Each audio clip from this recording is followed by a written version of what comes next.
Please do not make these mistakes if you have back pain. I am Shiv Upadhyaya, Senior Clinical Physiotherapist in SBS University. Now, the most common mistake which people with low back pain make is that they start doing some sort of exercise. लोग क्या करते हैं, जैसे उनको कमर दर्द शुरू होता है वो एक्सरसाइज करना शुरू कर देते हैं। कुछ का सोचना होता है कि अगर मेरे बैक पेन हो रहा है तो मैं आगे झुक के देखता हूँ या मैं योगा का ये आसन कर लेता हूँ।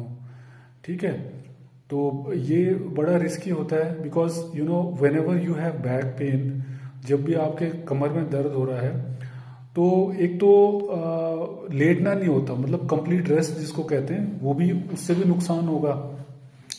आपने क्या करना होता है, अगर मान लीजिए आपका कुछ झुकते हुए दर्द बढ़ा है कमर में या कुछ खींचते हुए, तो आपने रेस्ट देना होता है 1-2 दिन।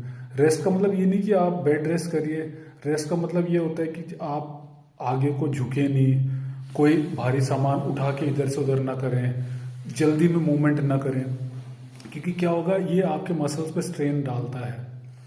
तो आपने रिलेटिव रेस्ट बोलते हैं हम कि भाई आगे को कम झुकना है, ठीक है, सडन मूवमेंट्स नहीं करने हैं, तो इसका ध्यान रखना है।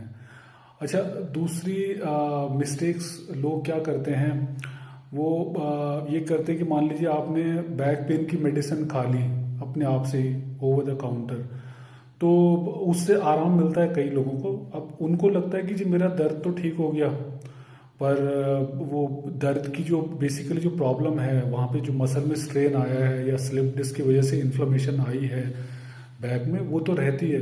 हाँ, ये है कि मेडिसिन से जो पेन की सेंसेशन है वो नम हो जाती है। अच्छा, लोग काम करते रहते हैं, वो जो इंजरी है वो तो वैसी होती है, वो बढ़ती रहती है। तो अगर आप कोई दवाई खा रहे हैं दर्द की तो उस समय आराम करें। एटलीस्ट अगर माइल्ड पेन है तो 1 दिन तो आप रेस्ट करें। ठीक है, रेस्ट का मतलब फिर से बता रहा हूँ, बेड रेस्ट नहीं होता, आपने मूवमेंट रखनी है। ठीक है।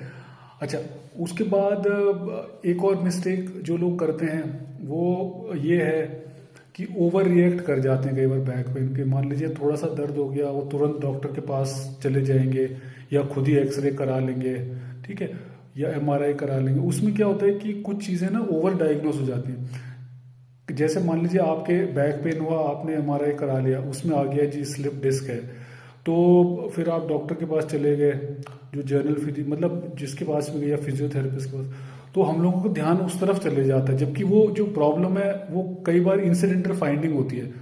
इंसिडेंटल फाइंडिंग का मतलब है कि देखिए, मान